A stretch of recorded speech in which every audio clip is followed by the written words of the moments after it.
I think there's good value in both townhousing and the apartment space. Now, caveat, you've got to find the good stuff, not the shitty stuff which is falling down or past its use by date, or from a no-name developer that's a shonk, right? Or from a building that is 10 or 20 years old, which is, who built the thing, right? Where is the person who built this? Where is the developer? Do they even exist? I mean, you got to steer clear of that stuff. That stuff's a hot rock in the real estate marketplace.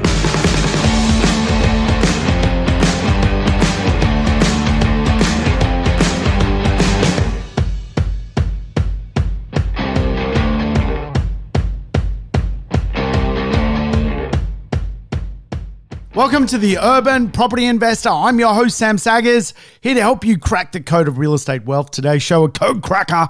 We're going to continue the conversation about buying real estate in 2022. We're going to have the growth conversation. I don't want to be accused of seeing out 2022 and not providing some models when it comes to finding capital growth in an ever-changing marketplace. So this episode is dedicated to growth. Yes, growth is a big principle of real estate. Hey, if it's your first time tuning into the show, welcome aboard. All the episodes on the Urban Property Investor are lessons, so scoot about. Play the show in double speed as well. Get your life back. I do not sound like a chipmunk. And if you're a long-term listener, make sure you leave a review. Someone left me a 1-star review. I can't believe it. I think I am better than 1 star, but hey, if that's your opinion, plug it in the system. We need those reviews to keep the show going. So if you're a fan and you haven't taken the time to put a review in, I would love your assistance. So why don't you press pause, do a little review, and we can keep the show plugging along. Well, that's the end of me groveling about reviews. Let's talk growth. Growth is a big part of a property investor's journey. Growth provides a lot of seed capital for future investment. So it is critical for investors to make sure that if they are going to tackle buying real estate, they look for a little bit of capital growth on their journey so that they can turn that capital growth into more seed to fundamentally get more capital. Why we call it capital growth is because we need capital to grow. If we don't have enough capital to grow, we find ourselves usually, particularly later in life, questioning the decisions we made throughout our life. In Australia, we're going to need a lot of capital to keep growing to create a financial solution. So as we know, the last couple of years in real estate has been bonkers. It's been crazy. There's been a lot of capital growth, really primarily driven from the wealth effect, if you like, the wealth effect. So what next? What happens now that the pandemic seemingly is past its use by date? Well, we've always got to go back to the basics. Remember, I teach the 4X growth plan. We want to find a good deal. We want to find a great location. We want to make sure we're in a long-term marketplace, which isn't a one-hit wonder. And of course, we want some of those behavioral logics around capital growth to influence our real estate, whether that's things like design, comfort, amenities, a great third place, somewhere to walk. As we know, real estate is driven very much off its human experience or what the real estate provides a human being. So very important parts of the puzzle. And I think 2021 really saw a lot of people gamble in the real estate market, go to speculative communities to buy real estate. No one really understands the long-term ramifications of many of those speculative marketplaces. So I want to set the scene of how to find growth in 2021. What are some growth models you can rely upon as a property investor? Now, certainly when I analyze the marketplace, I can break it down into quadrants. Quadrant 1 is really suburbs that are quite often a little bit broke. They're on the end of the food chain. as it stands. And the idea of those suburbs gentrifying over the next 10, even 20 years, even 30 years is fairly remote. Will properties probably go up in those areas? Yes, but slowly. The best thing you can do as a property investor in any market is to find yourself a quality piece of real estate. Quality trumps everything on the property market, in the property market. So there's 4 quadrants, right? We can invest in this inequality broke kind of place. And a lot of property investors do invest in inequality broke places. And the reason being is property investors struggle with the concept of affordability as much as the mum and dad home buyer in the marketplace. So if we go to the next quadrant, the affordable real estate market, this is really where a lot of property investors shop. And again, I don't want to sound righteous that that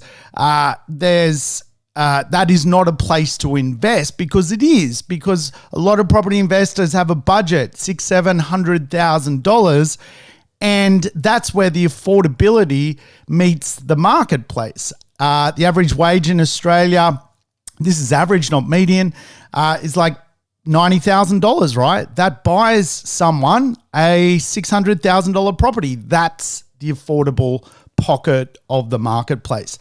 The trouble with the affordable pocket of the marketplace, it can either leapfrog and go to the next place, of which we call quadrant 3, which is aspiration, or it can drop down quite quickly and become a bit of a lemon, a property lemon. And we have covered that in a previous podcast, so we don't want to end up buying the lemons. And it's quite common for people to buy an affordable property and for it to go sideways or go backwards in value and become really part of the disinvested, the properties that are at the end of the food chain. However, we want our property, if we can put it together, to leapfrog into the next section of the market, which we call aspiration.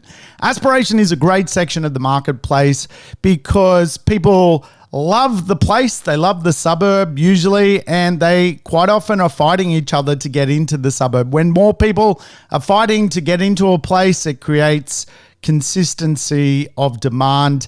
And of course, that is why we love aspiration. The next quadrant, if you like, is the quadrant known as the prestige market or the discretionary end of the market. So again, if we can afford aspiration, and today to buy an aspirational property, really your starting budget's no doubt around probably $1 million, give or take, depending on, city, which city you're in. Some cities even more, some cities a little bit less. You have the opportunity to buy something that could potentially enter the discretionary end of the marketplace. And of course, real estate that ends up in the discretionary end of the marketplace rises in value quite sharply because of its price guide. Now, as a property investor, I've been doing this for a long time. I'm going to celebrate my 30-year school reunion this year, which is terrifying. I can't believe it. 30 years. In my 30 years of being inside the real estate market, I've seen literally places or suburbs leapfrog one quadrant. I'm yet to see them leapfrog 2 quadrants. Perhaps if I come back in 20 years and this podcast is still going, we might see the double leapfrog. What I mean by that is I have seen affordable properties become aspirational. I've seen aspirational properties become discretionary assets. I own real estate that has gone from affordable to aspirational. I own real estate that has gone from aspirational to today being very discretionary. You need millions and millions of dollars to own that real estate.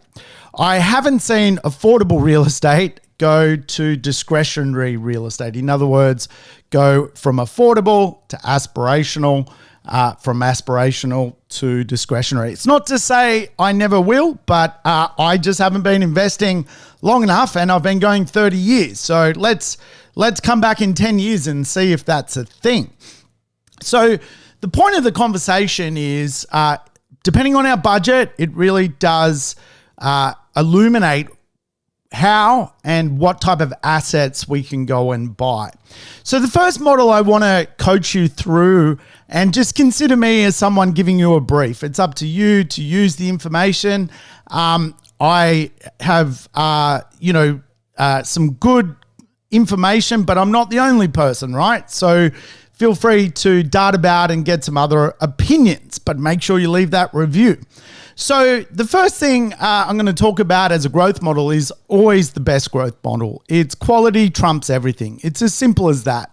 And I've done some recent podcasts on the idea of understanding design and architecture and how architecture does influence property investment outcomes, how better properties, better performing properties, better built properties just get a better result, right? Whether they're old or new, there is less of them, and by virtue of that, they are very, very, very demand-led properties. And when people buy real estate, it's easy to understand the quality ones, because if they do go to auction, there's potentially 50 people at the auction.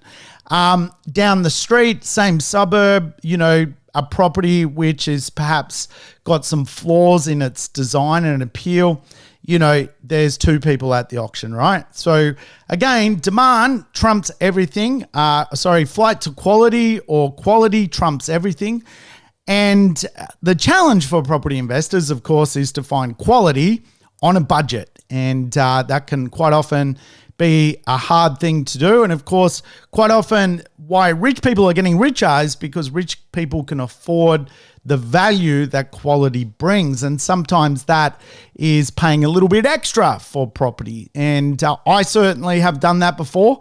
I'd rather pay more for a high quality property than the property is worth, because over the long term, I know I'm going to get a higher level of capital growth. That's just the way it works. So the initial pain is replaced by long-term gains. And really, when we analyze the real estate marketplace, the number one thing you can do is think about buying a property which is going to have good improvements. It's going to be in a good location. It's going to be a good access point to land, and or the orientation, for example, the land content of the apartment, the villa, the townhouse, the house is good, right? We want to rank our properties as best as possible. And of course, being close to good economics makes a lot of sense as well. So quality is everything in real estate. And I mentioned this a lot in my architecture podcast I did earlier in the year, that really quality is driven by 3 outcomes: provide shelter, manifest culture, and store wealth. It's as simple as that. And a lot of property investors buy the cheap stuff, which doesn't manifest culture or store wealth. It just provides shelter. They become landlords of the broke marketplace. They become landlords of inequality. And again, you can win some years. You certainly can get a little bit of growth, and that's great. But over the long term, we want to leapfrog where our asset is currently. We want to wake up in 15 years' time, and our property that we paid $500,000-$600,000 for is 1.3 million. It's leapfrogged from the affordable end of the market to the aspirational pocket. It's happened to me so many times. Properties I've bought literally 10, 15 years ago that were affordable, really they were places of emergence. They were areas which were right at the time. They were manifesting culture, but the culture wasn't completely refined. 15 years later, the culture is very refined, and as such, the storage of wealth is just so much better. And I've watched those assets go from affordable assets to today.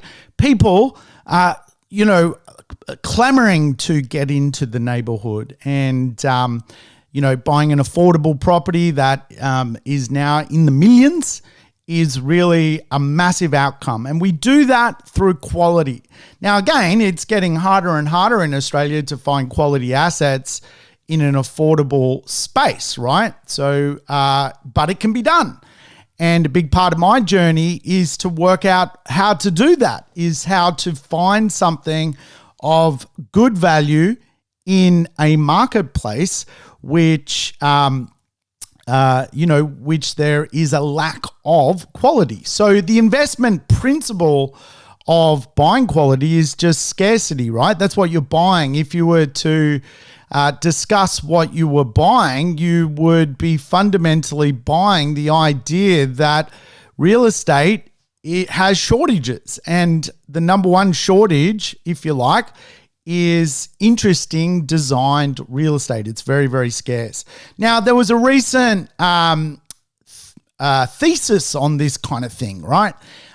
It's something that myself and so many other property people talk about. Like, I guarantee you, if you went to any property investment podcast, the first thing the property investment podcast would probably teach you is that you got to consider that you want some of the better properties in the marketplace because they have a correlation to the results you're going to get later from property investment.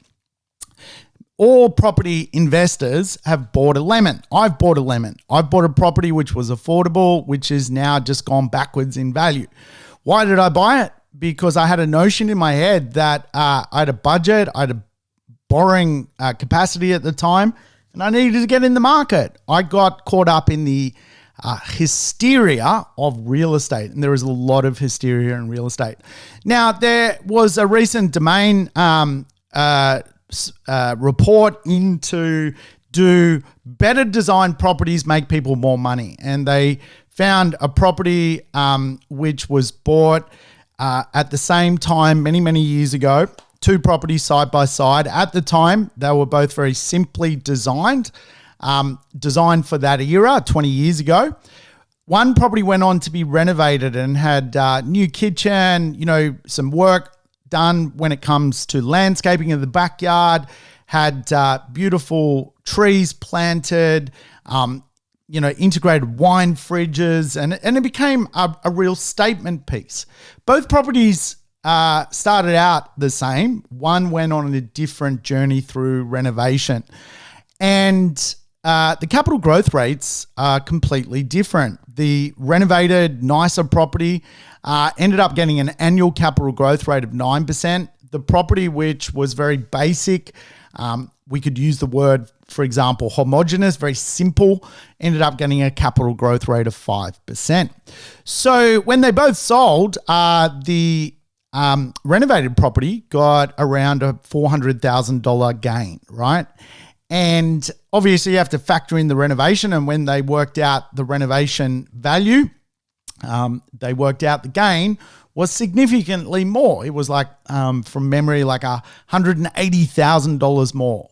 So yes, in that example, someone had to go and renovate to create that flight to quality dynamic. And renovation is very capital intensive. That person needed to borrow or pay in cash, that extra sort of $200,000 to make that extra $200,000 gain or $180,000 gain. However, we can sometimes just do that by buying well to begin with, whether that's the secondhand property or the new market. The reality is there's a shortage of really nicely designed properties in the market. So as a property investor, what we want to invest in is the idea of scarcity. And so as a growth model in 2022, the quality model is here to stay. It's never, in fact, there's never a year where the quality model doesn't work. And hence why I will mention it one more time. You guys have heard me talk about it a hell of a lot because I've done some episodes this year on it, particularly through my architecture series. But at the end of the day, if we can get some scarcity in the marketplace in a very with a very limited budget, that goes a long way. And without sort of disrespecting everyone, let's face it, real estate today is expensive. To get really high quality stuff, you're going to need millions of dollars. So if you can find really good quality real estate at circa $600,000, $700,000, you should grab it. You should grab it. And there's some elements to that we teach, of course, is the location is important. The quality of the design is important. And of course, how the land works, how it interfaces with the community. And remember the three big things that we're looking for when it comes to leapfrogging the quadrants. We're looking for the manifestation of culture. We're looking for the storage of wealth. And when we analyze the storage of wealth, it's a big conversation that, quite often some suburbs, people stay longer. They store wealth longer. The storage of wealth is people look after their neighborhood better. They are house-proud neighborhoods. The storage of wealth is suburbs, even streets, become even more tightly held. Remember, real estate can be shelter, which is the most simplest form. But if it manifests culture and stores wealth, it creates incredible capital gains. So for me, the number one model always is quality trumps everything. And as a property investor, if you can afford to get some quality into your portfolio, it's probably the best thing you can do. Now, it's very hot in this room. If you're watching me on YouTube, you're probably seeing some little drops of sweat. I apologize for my look. It is stinking hot today, and I am just sweating. So we're going to go to the next growth model. If you're on a podcast, you're like, why is this dude talking about sweat? Next growth model, I think, has been proven, right? And this is really something which I've been teaching for a long time. I call it the urban behavioral economy. It's proven. I talked about the urban behavioral economy 5, 6, 7 years ago. I said to everyone, what we need to do, the great shift is here. We need to go to lifestyle suburbs and buy as close as we can to lifestyle precincts, because lifestyle precincts are going to be worth a hell of a lot of money. Lo and behold, along comes a pandemic and pushes everyone around. And of course, the end result of that is people love lifestyle suburbs. So the live, work, play model of a suburb being able to be a great place to live, a great place to even stay at home and work from, but also that play factor of, the suburb offering great walkability, great cyclability, a place to take your dog for a walk, perhaps a little urban forest, a great coffee culture, a great set of local shops, a great set of community things is very, very valuable. And in the urban behavioral economy, I teach that we want a suburb where we can live, work, play, where there's a high level of skill in the suburb, knowledge, where there's a lot of wellness, where people spend a lot of their time feeling better. And I know that sounds strange to analyze as a property investor, but better community manifests better culture. Better culture creates wealth from real estate, right? And of course, mobility, the ability to get around. And I think a lot of people have gone a bit too far. Like a lot of people have gone to weird, sleepy towns where there is the ability to live and play. But I think in some respects, the work from home movements have been a little bit overstated in the context that work is going to become a thing. Competition inside of work will become a thing. If unemployment rises and we go back to some larger levels of unemployment, work will be a thing. Already in the United States, like Google pays people based on their postcode. So, I was reading that, you can't earn a New York wage and go and live in, Nebraska.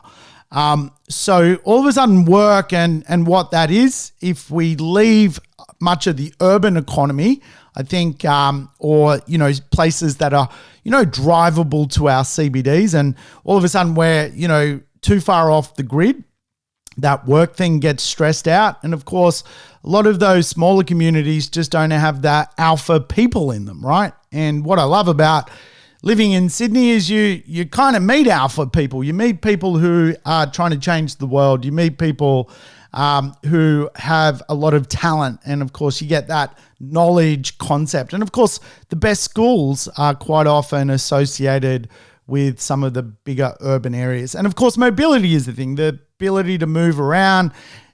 If you live in a suburb which has got everything within 20 minutes, that's great. But if it's even better, if it's connected to a major jobs cluster, and we'll talk about that a little bit later. But all in all, the live, work, play model is here to stay. So if you can choose a lifestyle suburb for capital growth, you're going to do well. What is the scarcity you're investing in? Well, the scarcity is there is just not enough lifestyle suburbs to go around. And of course, coming from Sydney, for example, there's probably 50 high quality lifestyle suburbs, but there's 300 suburbs. So 250 suburbs of the 300 are not lifestyle suburbs. The people in those 250 suburbs, which are not lifestyle suburbs, dream about living in the 50 suburbs, which are lifestyle suburbs. What fundamentally happens is that giant pool of people, some of that giant pool of people ultimately aspire to move across to the livable areas, and you get this demand effect. Remember the quadrants. Quadrant 1, inequality. Quadrant 2, affordability. Quadrant 3, aspiration. Quadrant 4, discretionary. What happens is people try and find that aspiration. A lot of that aspiration is delivered from livable neighborhoods.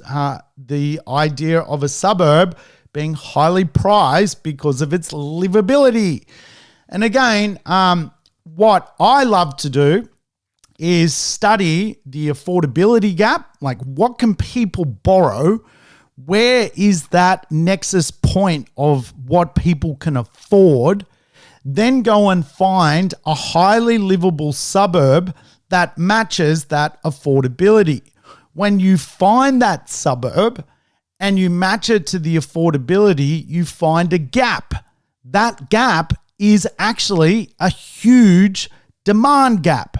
In other words, quite often we concentrate on supply, but what does the demand want? The demand wants an affordable yet highly livable suburb. When we find that, we find the ingredients, if you like, for a neighborhood to go from affordable to aspirational. And that's what we're kind of looking for, right? It's a good combination. And of course, today it's difficult, right? It's difficult. There was recently a property that went to market in, an innocuous Blue Mountain suburb.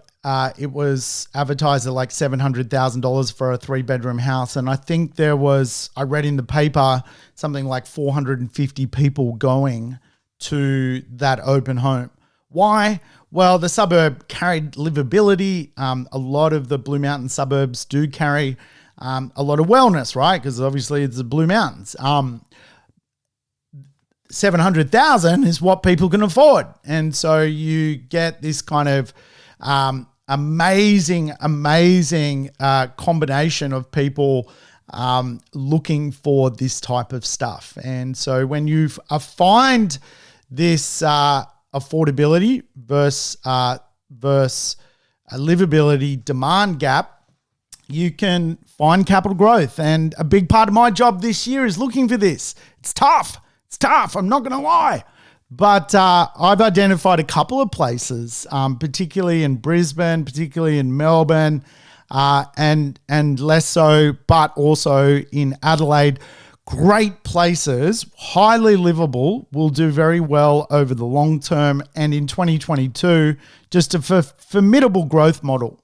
Now, this has happened to me. I bought properties at $600,000-$700,000, the affordability range. And then today, when I fast look at those properties, they've gone on to double in value. They've actually Now, because they sit in the aspirational section of the market, they went from affordable to aspirational. Now they are in the aspirational section of the market. They're continuing to grow more because of the cultural manifestation. The market has already manifested what it means. So live, work, play is the thing, as we know, getting down and dirty in our local suburbs are now a thing. The better the local suburb, the better the result for capital growth. Those two are not going away anytime soon. They are not a fad. They are here to stay.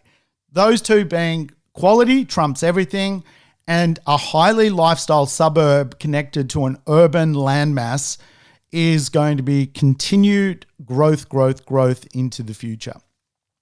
Right, the next model I think we should cover off when it comes to growth is the model of the idea of macro influences. Now, without question, when I'm studying the supply and demand charts at a macro level, the marketplace is undersupplied to stock, and I don't think that's going to be fixed for several years. So supply is not going to come in and reshape marketplaces. And I think this is incredible news for property investors because, again, we as a nation have created zombie urbanism before, where like buildings are built, no one lives in them, and it takes years for that stock to be absorbed. We've created large parcels of land being opened and corridors in the past, and it takes years and years and years for that land to be absorbed. Now we're at a point where completions into the future are just have fallen off a cliff.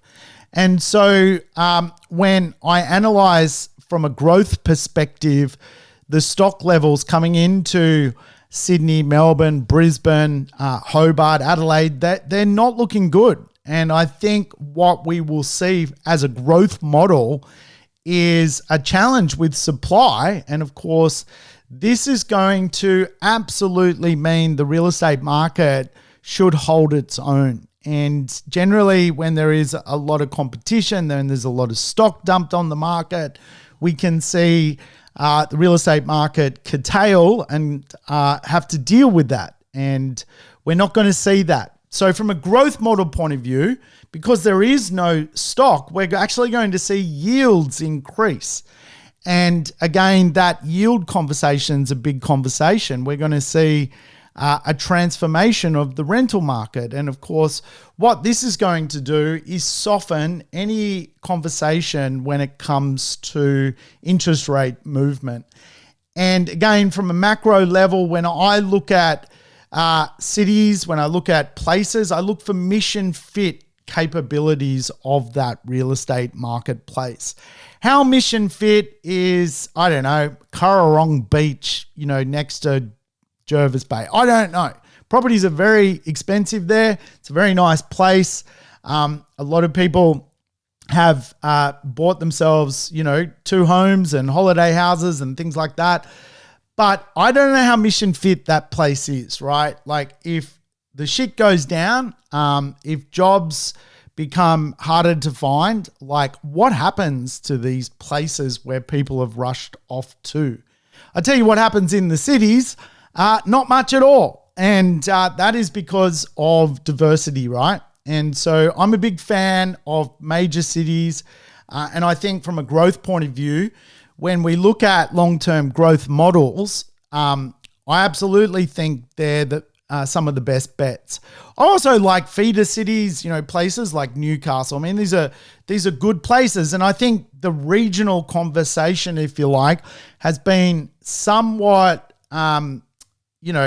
misunderstood in a way. Like the Gold Coast is considered a regional market, but to me, the Gold Coast is not a regional place. It's like a proper, it's got airports, international travel. I mean, it's not as regional as, for example, Bathurst. Bathurst to me is a regional place.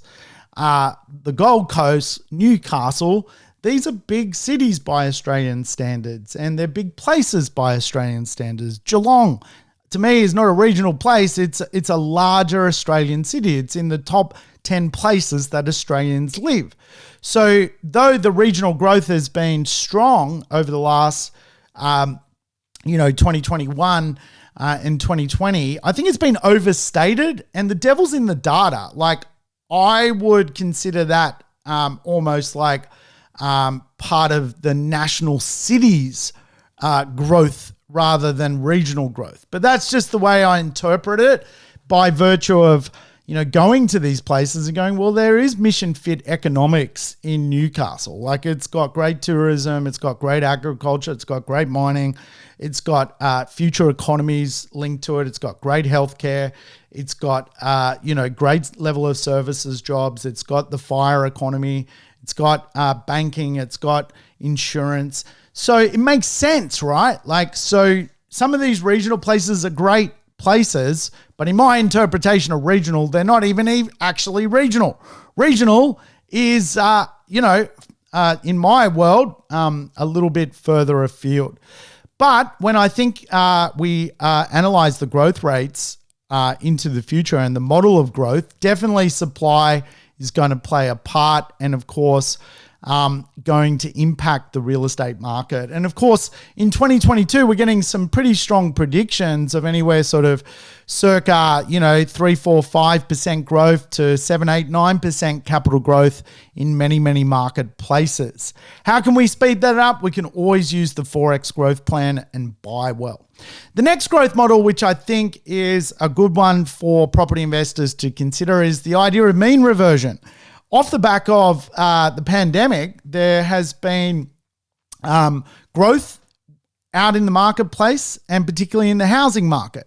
Now, the housing market got influenced by the federal government's grant, right? So the federal government came out with a $25,000 building boost grant. State governments kicked in a little bit extra. As we know, if you just buy land and build on it, your stamp duty is even easier to pay. So all of this sort of land that was around the country has disappeared. And there is a building boom going on right now. And of course, what that has meant has meant that houses have been skyrocketing in value. And of course, there are some other elements at play, things like millennials having some kids for the first time, looking for a bit more space. You've got this sort of transformation unfolding. And of course, what that has led to is a discrepancy between the value of a house to the value of an apartment. But as we know, our cities are making a bit of a comeback. I don't know, I was just in town like yesterday, and I tell you what, it was pumping. It felt like everyone was just having a wicked time. There was new bars open, new restaurants open, and that model of proximity versus going further and further and further out for some land content is going to make a comeback. And we know the affordability of the market can generally afford an apartment, but cannot generally afford a house. So I think we're going to see a bit of catch up, and we quite often call that mean reversion. All that means is, to best understand what I'm talking about, let's say typically a place gets 5% capital growth, and over 5 years, for easy maths, it gets very little growth, no growth. All of a sudden, that 5 years of annual growth is kind of compounding on itself. So it means the market has about 25% growth after 5 years of what we would call catch-up capital growth. It's like a bit of a slingshot. And in economics, it's referred to as mean reversion. Mean reversion is destined to unfold in the apartment marketplace. And the reason, of course, is there is still a lot of loner livers in society. There is still a lot of people downsizing in society, and there is absolutely no apartment stock being produced. So if you restrict supply, and when we look at the figures using Charter Keck Kramer, Cordell's, we can see that there is literally a lack of stock coming through the production pipeline. We know for the next 3 to 4 years that the stock is not coming to market. Now, think about building a house. You can generally whack one up in, 6, 7, 8 months if the land is registered. Think about building a block of flats or apartments. That's a 3-year process, right? So we know that in 2022, there is very little stock. We know in 2023, there is very little stock in this market, and 2024. We know that the affordability of the market is now directly zeroing in. It's like lasering in on this section of the market, because someone earning $90,000 a year can borrow $600,000. Someone earning $90,000 a year who can borrow $600,000 can't necessarily afford to buy just a house. And this is where I think there's good value in both townhousing and the apartment space. Now, caveat, you got to find the good stuff, not the shitty stuff, which is falling down or past its use by date, or from a no-name developer that's a shonk, right? Or from a building that is 10 or 20 years old, which is, who built the thing, right? Where is the person who built this? Where is the developer? Do they even exist? I mean, you got to steer clear of that stuff. That stuff's a hot rock in the real estate marketplace. But from a mean reversion point of view, if we can find some good quality in the marketplace and a good quality, remember the word quality, opportunity in townhouses or apartments, you're gonna see catch up capital growth, because never in the history of Australia has the price of a house and the price of a townhouse or an apartment been so far apart. And so naturally, what happens, either houses have to come down in value, which is unlikely, or apartments can catch up their value and reverse the mean that needs to play catch up.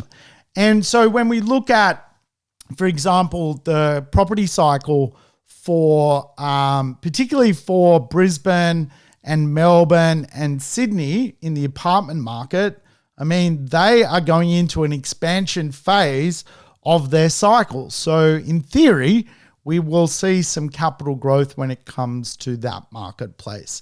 Over the longer term, again, just go back to your fundamentals: good location, good place, good land content, or land for the apartment itself or the townhouse, and good design, right? It makes a lot of sense, right? Remember, we want to be in a suburb which is also manufacturing culture. So would I go out and buy an apartment in a weird suburb which manifests no culture? No, I wouldn't. That is not a growth model. Listen to the first growth models I'm talking about. The first growth model is flight to quality. Second growth model is lifestyle. Would I go and buy a lifestyle apartment in a cracking suburb connected to livability? Why not? Yeah, I already do. Like I make money out of that stuff. I've just seen some revalues on my apartment assets because they are connected to those precincts. So I've been making money out of this stuff as a property investor. I'm getting equity from those assets. I just did a review on my assets last night, and in the last 3 months, I've seen some significant gains since I last looked, albeit paper gains based on data coming through the system.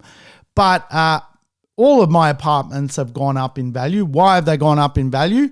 Because I use the same methodology for a house and an apartment. I don't shop on affordability.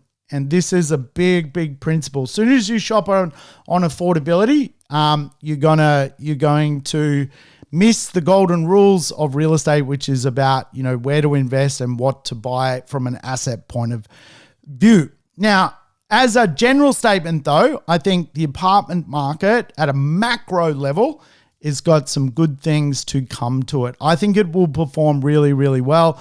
And we may see the headline switch from, the idea that the acceleration of growth is slowing in the housing market, but picking up in the apartment market. Sometimes house movement is actually a leading indicator to apartment movement. It's kind of natural. So it's just the way it works. So, just understand that. I think government will also potentially look at the affordability constraints in the marketplace and probably put some favorable outcomes into the apartment section of the market. So remember, the conversation here is, what shortage are we actually investing in? Well, the shortage is actually recent, like short-term lack of growth. That is the shortage, mean reversion. That is what we would be investing in. If you were investing in the housing market, you've got to be quite diligent because you're investing in recent growth, right? That's the trade-off, right? That is the trade-off right now. In the apartment market, at a broad level, just macro level, if you're investing in that, you're investing in a lack of growth. And again, there is no right or wrong. There's just understanding the conversation around it. And of course, I think you're going to see some growth in this space, which is why I put it in as a growth model in 2022. The final growth model for me is the ripple of real estate.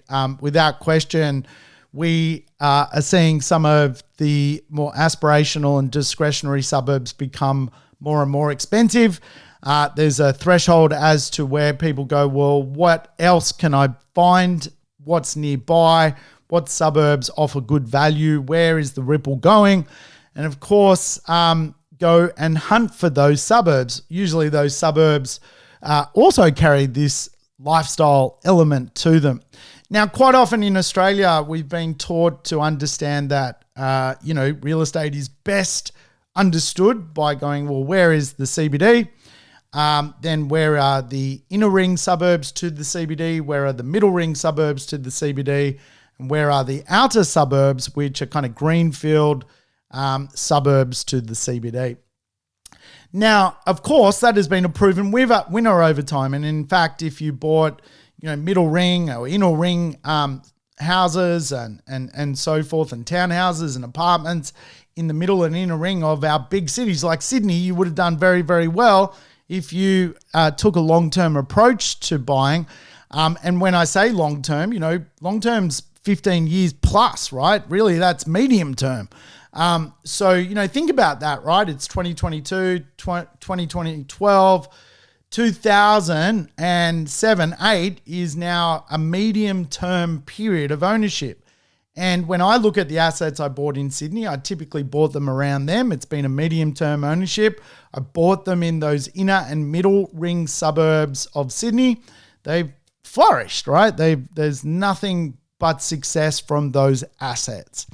Again, that model is a great model if you can apply it to different marketplaces. Hobart, Adelaide, Melbourne, Brisbane, great model. And for a lot of people, though, that model is dead because they can't afford middle ring or those good inner ring neighborhoods of those places anymore, or those cities. But cities have job zones, right? There are different job zones around cities. And we call these national employment clusters or centers, if you like. And so think about it, right? Whatever city you're listening from right now has different job nodes. It's not all about, not every job is in the CBD. And CBDs, if you like, are just an influence from the FIRE economy. They are banks, they are insurance companies, and they are real estate companies for the most part in our CBDs. They are tech companies. They are basically law companies, right? These are the accounting companies. These are all part of the FIRE engine, if you like, or most of them part of the FIRE engine. But as we know, scientific companies, manufacturing companies, they're not based in the CBD. So one way to approach buying as a growth model, which I think will serve people in 2022 and beyond, is a focus on employment. Where are the jobs? Now, let's take Melbourne, for example. Melbourne, there is a lot of jobs in the CBD, but there are also jobs in Dandenong. There are jobs in Monash, Latrobe. There are jobs in Sunshine and Werribee, right? They're all different jobs, So let's take Latrobe, for example. Latrobe is a scientific centre of Melbourne. It's suburbs, if you're not familiar with it, a good example would be Heidelberg. Heidelberg is a northern suburb of Melbourne. It is connected to the Latrobe Scientific and Education Precinct. Now, maybe we can't buy in the middle ring of Melbourne, the middle ring of Melbourne, let's say a beautiful suburb like Baldwin. Maybe we can't afford that. But if we change the employment centre, maybe we can afford a middle ring suburb of the employment node. So, for example, Latrobe has middle ring suburbs, inner ring suburbs, and middle ring suburbs around its employment cluster. So rather than change the strategy of looking for middle ring and inner ring assets, we simply change the way urbanism is distributed, okay? It's called distributed urbanism. In other words, let's still use the same rationale which has worked for Sydney, Brisbane, Melbourne. You buy in the inner or middle ring and you make money, but let's just change where the job centre is and look for high quality assets in the middle or inner ring of that jobs cluster. Does that kind of make sense, everyone? I hope so, because real estate in our cities has urban boundaries, right? There is the edge of the city. And again, if we can just be closer and connected to established, highly efficient places, we get the infrastructure efficiency of those places. And again, I think we have, crossed the Rubicon when it comes to price in Australia. Like a lot of the established, really efficient infrastructure places in our big cities are expensive for property investors. They're still great places to invest, don't get me wrong, but to talk about them as the best place to invest, it's only going to serve people who can spend over $1 million. So as a property investor, we have to think, we have to pivot, we have to use the information which has been granted to us from data. We can't be blind to this stuff. We know if we can find a job center and we buy really good quality real estate close to it, we're typically going to do well over the longer term when it comes to real estate. Now, you got to remember there's going to be a lot of lemons. I think I mentioned that recently.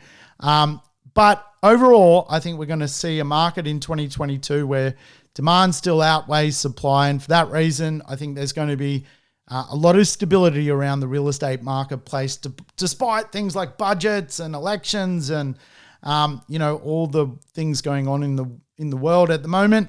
I think we're going to see a pretty good year. So get shopping, use those growth models if they help. I'll catch you again soon on the next episode of The Urban Property Investor. Don't forget, leave that review. Thanks for tuning in to The Urban Property Investor. To never miss an episode, make sure you subscribe to the podcast on your favorite app or on YouTube. I would love it if you could give the show a rating and share it with your friends and family. In between episodes, you can always keep in touch with me by connecting on social media over Facebook, Instagram, or LinkedIn.